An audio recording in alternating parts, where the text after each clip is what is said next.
নমস্কাৰ মোৰ নাম শ্ৰী বিভুৰঞ্জন ভৰালী পোনপ্ৰথমতে আপোনালোক সকলোকে মই মোৰ এই চেনেলটোলৈ স্বাগতম জনাইছোঁ আজি মই এটা খুবেই গুৰুত্বপূৰ্ণ বিষয়বস্তুৰ ওপৰত এই ভিডিঅ'টো বনাব ওলাইছোঁ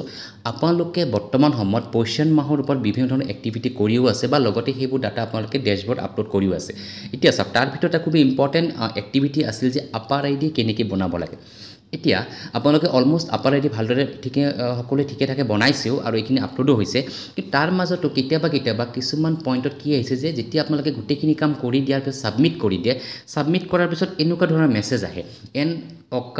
error occurred while processing your request যেতিয়া আপোনালোকৰ কামখিনি কৰাৰ পিছত এই মেছেজটো অহাৰ লগে লগে আপোনালোকৰ আৰু একো কাম কৰা নহয় বা সেই অপশ্যনটো তাৰ পৰা নতুনকৈ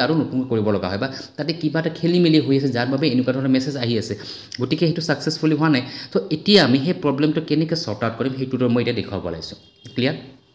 প্ৰথমতে মই বেনিফিচিয়াৰী অপশ্যনটোত গৈছোঁ গৈ ইয়াতে আমাৰ আপাৰ আইডি মেইনলি বনাব লাগে আমি 3 পৰা 6 বছৰ যিসমূহ শিশু আছে আমি তেওঁলোকৰ বনাব লাগে ঠিক আছে এতিয়া মই 3 পৰা 6 বছৰ যিটো মডিউলটো সেইটো মই টাচ কৰিছোঁ কৰাৰ পিছত আমাৰ যিগৰাকী শিশুৰ ক্ষেত্ৰত এই প্ৰব্লেমছটো আহিছিল বা আপোনালোকৰ যিগৰাকী শিশুৰ ক্ষেত্ৰত এই প্ৰব্লেমছটো আহে তেওঁলোকৰ ক্ষেত্ৰতে এইটো কৰি চাব আপোনালোকে চাওক এতিয়া চাওক মই সেই শিশুগৰাকীৰ নামটো টাচ কৰি দিছোঁ প্ৰথমতে মই নামটো টাচ কৰি দিলোঁ দিয়াৰ পিছত আপোনালোকে চাব লাগিব যে তেওঁ আধাৰ নাম্বাৰ দিয়া আছে চাইল্ড আধাৰ বৈ ঠিকে আছে চ' আপোনালোকে এটা সৰু বস্তু এটা চাব এইটো মেবি নহ'ব পাৰে মই তথাপিও এটা মানে এটা সলিউশ্যন এটা সৰু সলিউশ্যন প্ৰথমতে দি দিছোঁ পিছত মই নেক্সটটো কৰাই দি আছোঁ ইয়াতে যদি একেবাৰে 3টা ডট আছে সেইটো ডটত অপশ্যনটো দি গ'লে কেতিয়াবা আপোনালোকৰ এই আপাৰ আইডিৰ ক্ষেত্ৰত প্ৰব্লেম অহা দেখা যায় ক্লিয়াৰ চ' ওপৰত যিটো অপশ্যন কিন্তু সকলো সময়ত নহ'ব পাৰে কেতিয়াবা হ'ব পাৰে তো এতিয়া আপোনালোকে কি কৰিব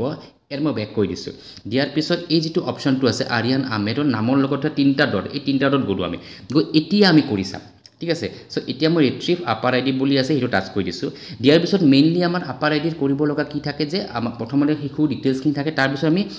তেখেতৰ বিশেষকৈ মাকগৰাকী ডাটাটো যিখন আধাৰ নাম্বাৰ সেইটো বহাব লাগে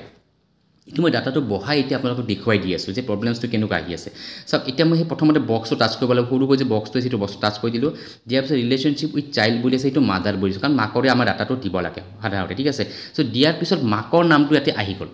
ক্লিয়াৰ চ' মাকৰ নামটো অহাৰ পিছত আমি তলত মাকৰ যিটো আধাৰ নাম্বাৰ মাকৰ আমি সেই আধাৰ নাম্বাৰটো লিখিব লাগিব আৰু সেই আধাৰ নাম্বাৰটো আপোনালোকে নিজৰ লগত বা তেখেতক ওচৰত লগত লৈ কৰিব যাতে লিখোঁতে যেন ভুল নহয় ঠিক আছে বা আপুনি ফটো মাৰিও আনিব পাৰে যিটো আপোনালোকৰ সুবিধা হয় কিন্তু পৰাপক্ষত আধাৰ নাম্বাৰটো লিখোঁতে ভুল নকৰিব যিমানখিনি পাৰে আপোনালোকে শুদ্ধকৈ লিখিব চেষ্টা কৰিব ক্লিয়াৰ এইখিনিলৈকে আমি কৰিলোঁ কৰাৰ পিছত আমাৰ কি আহি চাওক এতিয়া মই ছাবমিট কৰি দিম এতিয়া মই এইটো ছাবমিট কৰি দিলোঁ ঠিক আছে তো ছাবমিট কৰি দিয়াৰ পিছত এতিয়া সেম মেছেজটো আহিছে যে an error occurred while processing your request ঠিক আছে চ' আকৌ ট্ৰাই এগেইন কৰিব পাৰিছে গতিকে এতিয়া আমি কেনেকৈ ঠিক কৰিম মই সেইটো দেখুৱাই দি আছোঁ বা আপোনালোকে কেনেকৈ ঠিক কৰিব ঠিক আছে চ' মইতো ট্ৰাই এগেইন অপশ্যন টাচ কৰিলোঁ গৈ আকৌ আমি সেইটো অপশ্যনতে কৰোঁ য'ত তেখেতৰ শিশুগৰাকীৰ নামৰ এইখিনি আহি গ'ল বক্সত টাচ কৰি এতিয়া ৰিলেশ্যনশ্বিপত টাচ কৰি দিওঁ মাদাৰটো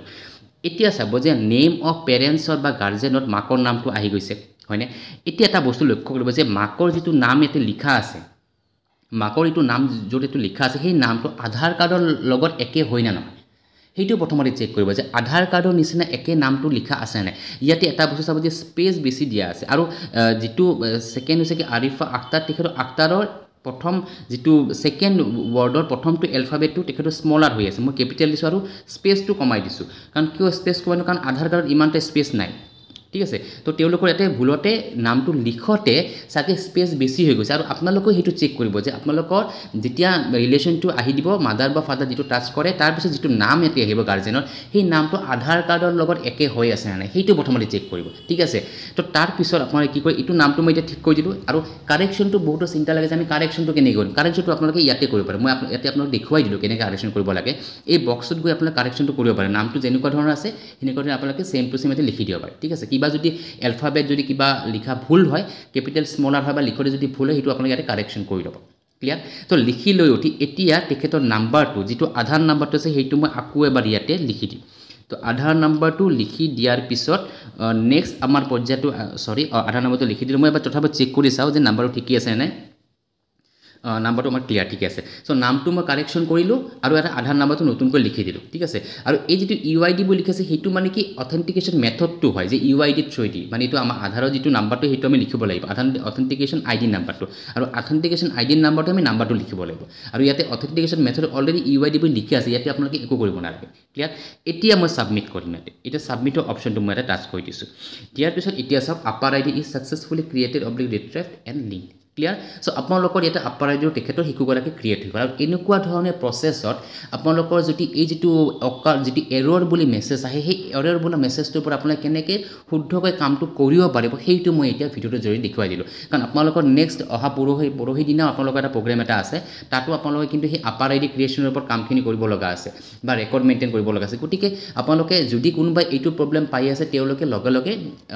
এই প্ৰব্লেমটো আপোনালোকে এইটো প্ৰচেছত আপোনালোকে ঠিক কৰি ল'ব পাৰিব ক্লিয়াৰ আৰু মই এইখিনিতে আপোনালোকক সকলোকে অনুৰোধ কৰিছোঁ যাতে ভিডিঅ'টো আপোনালোকে শ্বেয়াৰ কৰি যাতে আমাৰ আন অংগনবাড়ী বাইদেউসকলে যদি কোনোবা এইটো প্ৰব্লেম পাই আছে তেওঁলোকে এইখিনি যেন কাৰেকশ্যনটো কৰি ল'ব পাৰে ঠিক আছে আৰু এইখিনি কৈ মই ভিডিঅ'টো ইয়াতে সমাপ্ত কৰিব ওলাইছোঁ একেবাৰে শেষত মই আপোনালোকক বহুত বহুত ধন্যবাদ জ্ঞাপন কৰিছোঁ ভিডিঅ'টো চোৱাৰ বাবে ধন্যবাদ